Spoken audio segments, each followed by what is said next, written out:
So here's a pretty horrifying picture for some. President Donald Trump and Brett Kavanaugh, all buddy buddy, about to be two of the most powerful men in the United States if Brett Kavanaugh gets confirmed by the Senate, which Republicans are feverishly trying to push forward. Of course, if you don't know, Brett Kavanaugh has been accused. He has been accused by three women. I think it's three now, of assault, molestation, and possible even gang rape charges. Now, no charges have been officially levied against him, which, again, they could be, but it's interesting that we have Donald Trump, a man who clearly has overstepped his bounds and even touted it as our president, and the Supreme Court nominee who is being accused. And it's just, it brings into light this one article that I want to talk about. Want to prevent sexual harassment and assault? Start by teaching kids. And this is important because Brett Kavanaugh is being accused of something 30 years ago, and some may say it happened 30 years ago. It happened in high school. Why are we bringing it up now? Because it's still important. In my mind, you're talking about people who have obviously carried these scars into adulthood. The culture 30 years ago was so much different than it was now. We lived in a very male dominated culture that allowed these things to happen. I mean, just look at shows like Mad Men. This is what life was like back then. The great again culture that Donald Trump often refers to. And it's time for that culture not just to go away, but to be completely eradicated. So the article I'm reading is by three professors at Wayne State University. It starts off by saying, in the wake of sexual assault and harassment allegations involving Brett Kavanaugh, Harvey Weinstein, Bill O'Reilly, and others, Americans may be learning just how prevalent sexual violence is in our society. And it's crazy that we're just learning it. I'm pretty sure many of us knew or have known that sexual assault is prevalent, especially many women who have gone through it and have had to remain in silence. But now it's finally coming to a light. Now we're no longer turning a blind eye. This article asks, how can we prevent it? They've studied how family, school, and neighborhood environments have influenced violent youth behavior. And building from this knowledge, they're working with schools to develop prevention programs. And there's a link to this. I'll put the article in my description as well. So they talk about reducing the risks. The main focus in this is that, many times the person that commits the assault is not someone who the assaulted male or female doesn't know. It's typically like a family. It could be a family member. It could be a friend, a buddy, someone that they know. The majority of prevention programs aimed at teens and young adults often focus on teaching girls and women how to decrease their risks of being assaulted. However, they've still found that a lot of these programs are ineffective, and that the focus really needs to be on the person who can actually prevent the harassment, and that's the potential perpetrator.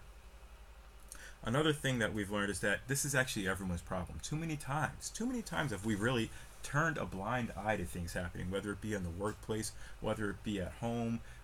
You might see something that's happening to your neighbor, and you might think, oh, well, you know what, that's their issue. If you see a couple fighting or a child that looks sad, too many times do we just pass it off. And why do we do that? We've become a culture that is so turned towards our screens and just towards social media that we've forgotten to look around and help each other. So this says, increasingly programs address this shortcoming by encouraging bystanders to challenge harassing behavior and jokes to help promote healthy, positive norms. I cannot tell you how important the jokes part is, because there are too many times in passing where someone will make a joke. I've heard stories where someone will slap someone else on the butt and they think that's okay somehow.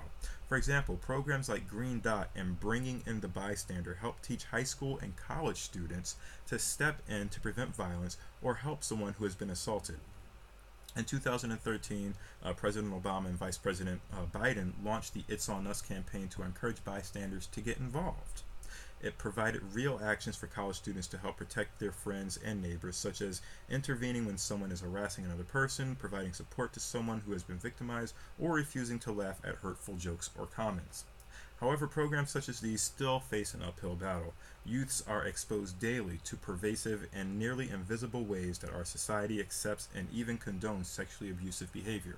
And there's actually an article that I saw on Yahoo today that talked about a school in Iowa, Louisiana, where it's a middle school, And it's homecoming week, so it's spirit week. And one of the programs that they have is they actually have the students dress in color codes. They usually have a uniform, but this week for Monday, I believe they dressed in a color code. You wore green if you were in a relationship, you wore red if you were single, and then you wore yellow if it was complicated, if you were in a complicated relationship. But I feel like it's things like this that, might seem so innocent, but that could lead to really sexually abusive behavior. You're wearing red or a certain color that denotes you're single. Maybe you don't want people to know you're single. Maybe you don't want to be, outed as being whatever it might be. It should not be forced onto you to let the whole world know your relationship status. But there's, again, I go back to social media and things like Facebook and where you can put your relationship status on there and everyone wants to know what you're doing in life.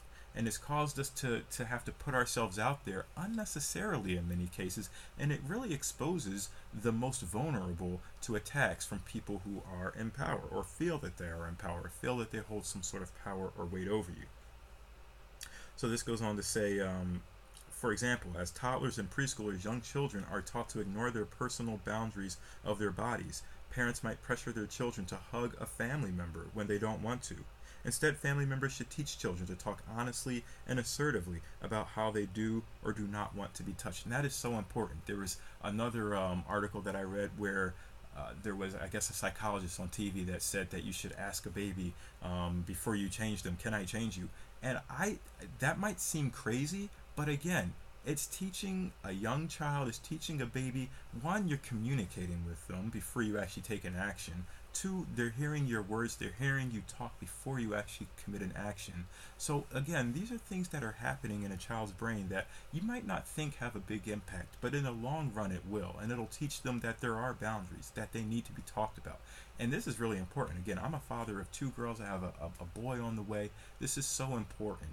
Communicating and making sure that how you feel is known, so that some random stranger, I can't tell you how many times, even just in TV shows but in passing, you see the old uncle come up and go and hug the niece, and that kind of stuff is good if it's in good faith. But there are so many times when it's not. There's so many times where you see in TV shows where those things are, and it's real. It really happens across the nation. Fathers commonly joke about protecting our daughters from predatory boys who want to date them because we know how boys are. This teaches both sons and daughters that boys are mindless aggressors and girls are helpless victims. Parents are an important part of teaching positive attitudes and skills for healthy relationships, but few programs exist to teach them how to talk about these difficult subjects. And this is very true. There are not enough programs out there that really teach men how to positively deal with the emotions that they're experiencing, whether they see something that might cause them to be aroused, what they need to do. Because look, we are very visual creatures. We grow up that way. This is, just psychologically how we are wired. And it shouldn't be up to a woman to, cover, herself up or dress a certain way to make us not be aggressive towards them. No, if a woman wants to dress the way she wants to dress, that should be on her. It should not affect us. It might affect you internally, but men and boys at a young age need to learn how to deal with this, and unfortunately it does not happen. It didn't happen for me. It really didn't.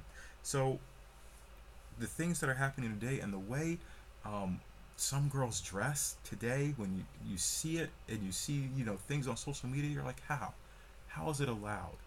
So there's things on both sides, but let's talk about men. Some programs, such as Coaching Boys into Men, seek to engage men to see sexual violence as more than a woman's problem and understand their role in preventing violence. Programs for men build on bystander interventions and encourage youth to challenge traditional expectations of masculinity that accept or even promote violence. As men's perception that they are not masculine enough has been associated with increased rates of sexual violence, it is essential to provide role models of non-violent masculinity. And this is hard because everything that they see on TV is, usually the big buff guy. You see The Rock, who's, knocking out people and getting all the chicks. You see, sports players. You see rappers and country, even country. Country music, even to this day. They talk about, I'm going to get me a girl and grab me a gun and sit in the back of my pickup truck. country music. And I don't even want to get into the things that rappers talk about with, just talk, think about Ric Flair drip. I mean, we saw Ric Flair walking down the aisle to his own song, but it's things like this pervasive culture that men have to be, these high rolling, balling, girl grabbing, all these things, and that is not the culture that we need to be pushing. But unfortunately, it is. This article goes on to saying prevention programs cannot ignore that 23% of boys and men experience sexual violence or harassment over their lifetime. Although rates of being raped or sexually assaulted are lower for men, males report experiencing sexual coercion in which they are pressured or manipulated into sexual activity that they don't want at rates that are nearly equal to women. And that's something that, even I didn't know. So what's next, they say? Prevention needs to begin in early childhood and continue for life. Teaching skills to prevent violence starts with learning empathy for others, communication skills, and problem solving. It involves promoting healthy sexual behavior through sex education focused on respect for self and others. And I cannot focus on how much it is important to have respect for self, and especially the empathy part.